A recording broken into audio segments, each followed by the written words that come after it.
घोंसले बनाने में हम यूं मशगूल हो गए, उड़ने को भी हैं पंख हम ये भूल ही गए।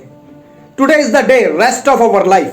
क्या आज आप वही हैं जो आप बनना चाहते थे?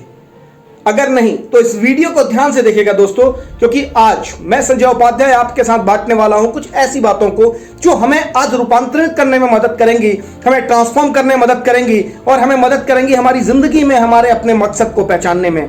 तो आइए इस पूरे वीडियो को ध्यान से देखिएगा, और अगर आप इस चैनल पर बिल्कुल नए हैं तो सबसे पहले आप सब्सक्राइब कर लीजिए, और ताकि आपके पास नोटिफिकेशन सबसे पहले पहुंचे, और लाइक कीजिए और शेयर कीजिए लाइफ चेंजिंग इन प्रोग्राम को। मैं संजय उपाध्याय, एक मोटिवेशनल स्पीकर और लाइफ कोच, आप सभी का स्वागत करता हूं दोस्तों इस बेहतरीन चैनल के अंदर। ट्रांसफॉर्मेशंस यानी रूपांतरण।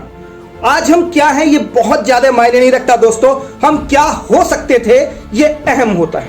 आज हम अगर बात करें कुछ ऐसी चीजों की जो हमारी जिंदगी के लिए बहुत ज्यादा जरूरी। उपनिषद के वाक्यों से आज मैं आपके साथ कुछ चीजों को रूबरू करना चाहूंगा। एक बहुत ही प्रसिद्ध उपनिषद का वाक्य है दोस्तों, पूर्णमदम पूर्णमिदम पूर्णात् पूर्णमुदच्यते पूर्णस्य पूर्णमादाय पूर्णमेवावशिष्यते। अर्थात पूर्ण से सिर्फ पूर्ण ही पैदा हो सकता है, कभी भी अपूर्ण पूर्ण पैदा नहीं हो सकता। और हम में से प्रत्येक व्यक्ति पूर्ण है, चाहे वो जड़ हो या चेतन, चाहे वो वृक्ष हो या कोई पत्थर। प्रकृति कभी भी किसी को अपूर्ण पूर्ण पैदा नहीं करती। हम सब की उत्पत्ति सिर्फ एक चीज से होती है दोस्तों, वो है पूर्ण। आज एक बीज को अगर सही माहौल मिले, अगर एक बीज जब परिष्कृत होता है, एक वृक्ष के रूप में बदलता है, तो उस समय उस बने हुए वृक्ष से हजारों बीज फिर पैदा होते हैं। और हमारी भी यही गति है जो आज पूर्ण के साथ हमें मिलेगी। कहते हैं दोस्तों, मनुष्य अपनी संभावना का कुछ ही प्रतिशत इस्तेमाल कर पाता है। आखिर ऐसा क्यों? शेष अपनी उन्हीं योग्यताओं को लेकर के वो इस दुनिया से विदा हो जाता है। ऐसा क्यों होता है? आखिर ऐसा क्यों है कि हम सभी लोग अपनी जिंदगी के अंदर अनंत संभावनाओं का सागर हैं, मीलों तक फैले हुए एक सागर में से जैसे एक अंजुली भर पानी किसी रेत में डाल दिया जाए, ऐसे ही हम कहीं ना कहीं विस्मृत कर दिए जाते हैं। आखिर ऐसा क्यों? आखिर क्यों ऐसा होता है कि हम सब अपना अस्तित्व खो देते हैं, एक बीज की भांति एक वृक्ष में परिष्कृत नहीं हो पाते? आखिर कोई ना कोई ऐसे कारण तो होंगे कि एक मनुष्य जो परमात्मा की सबसे उत्कृष्ट कृति है, अपनी पूर्णता को प्राप्त नहीं कर पाता। जबकि इसके विपरीत अगर आप ध्यान से देखेंगे तो एक वृक्ष जो लास्ट पत्ते तक पूरा बनता है, एक जीव जो अपनी संपूर्ण लंबाई, संपूर्ण ताकत, संपूर्ण ऊंचाइयों को हासिल कर लेता है, अपने समस्त उन सभी योग्यताओं से पार आ जाता है जो प्रकृति द्वारा उसको दी जाती हैं। और वहीं पर अगर हम एक मनुष्य की बात करें तो हम क्यों अपनी संपूर्णता को प्राप्त नहीं कर पाते?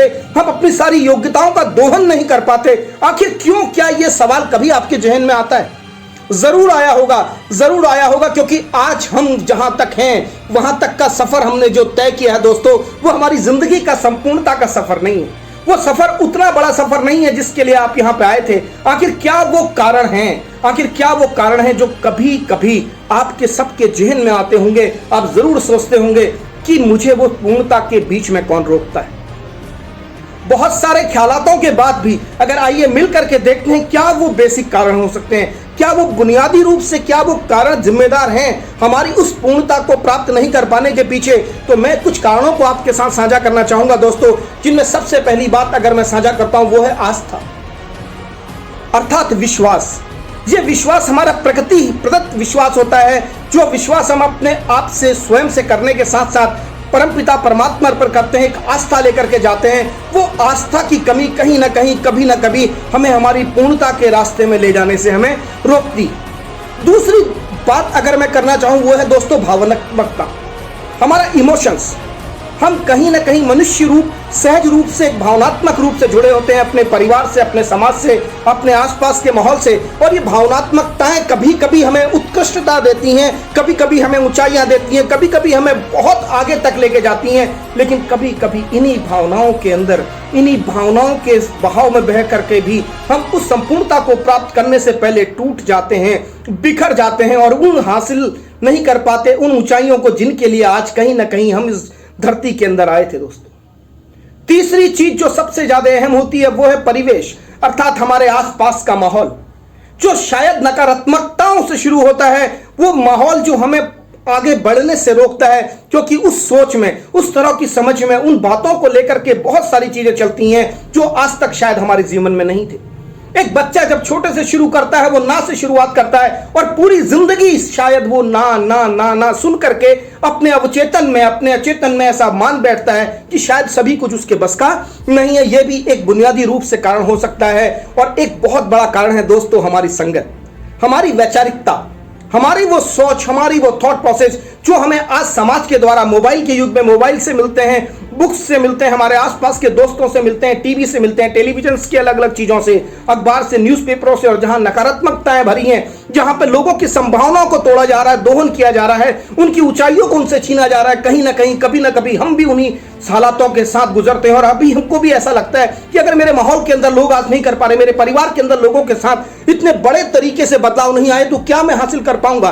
क्या आज तक मेरी ना ना सुन करके, जहां तक मुझे मेरे दोस्तों ने मेरी हंसी उड़ाई, मेरा समाज मेरा साथ नहीं देता, परिवार मेरी बात पर विश्वास नहीं करता, और अगर मैं बड़ी बात करता हूं तो क्या उन बड़ी बातों के अंदर क्या वो ताकत मैं पैदा कर सकता हूं? क्या वो विश्वास, क्या वो उम्मीदें मैं उन लोगों तक लेके जा सकता हूं? क्या मैं अपने आप को दिखा सकता हूं कि मैं भी कुछ हासिल कर सकता हूं? क्या उन संपूर्णताओं को जो एक मनुष्य की जन्मजात कृति है, जो उसका जन्मजात हक है, क्या मैं उसे हासिल कर सकता हूं? एक मनुष्य आइंस्टीन बना है दोस्तों, आज उसी ने ही दुनिया के अंदर सबसे ज्यादा बड़े पेटेंट आविष्कारक के दौर पर अगर हम बात करें, आज अगर हवा में आज कोई लोहा उड़ता है तो मनुष्य के देन है। अगर आज हम जिस भौतिक युग के अंदर बैठे हैं, वैज्ञानिकता के अंदर बैठे हैं, अगर आज हम आसमान की ऊंचाइयों को छू रहे हैं, तो मनुष्य की संभावनाओं की अनंतता का ही एक द्योतक है कि हम ऐसा कर सकते हैं। लेकिन आखिर क्यों हम अपनी संभावनाओं को नहीं पहचान पाते? और इन सब के साथ मुझे ऐसा लगता है दोस्तों, प्रकृति से सामंजस्य ना हो पाना आज सबसे बड़ी एक दुरूह स्थिति हो चुकी है। प्रकृति से हमारा कनेक्शन टूट चुका है। जब प्रकृति से हम दूर चले जाते हैं और भौतिकता के अंदर उलझते चले जाते हैं, प्रकृति का मतलब है उन पंच तत्वों से जो हमारे जीवन का एक हिस्सा है, हमारे जीवन का एक हिस्सा है, जिससे एक मनुष्य बनता है और लास्ट में इसी में मिल जाता है। उन प्रकृति, उन नदियों से, उन पहाड़ों से, उन आसमानों से, उन हवाओं से, उन बादलों से जब हमारा सामंजस्य होता है, जब हम उसके करीब होते हैं, तो हम कहीं ना कहीं अपनी प्रकृति को ढूंढ पाते हैं, कहीं ना कहीं अपने आप को देख पाते हैं, अपनी वैचारिकता को समझ पाते हैं। और जब हम जाते हैं अपने उन वेद, उपनिषद, विज्ञान, पुराणों में, जो आज हमें एक नई राह देते हैं दोस्तों।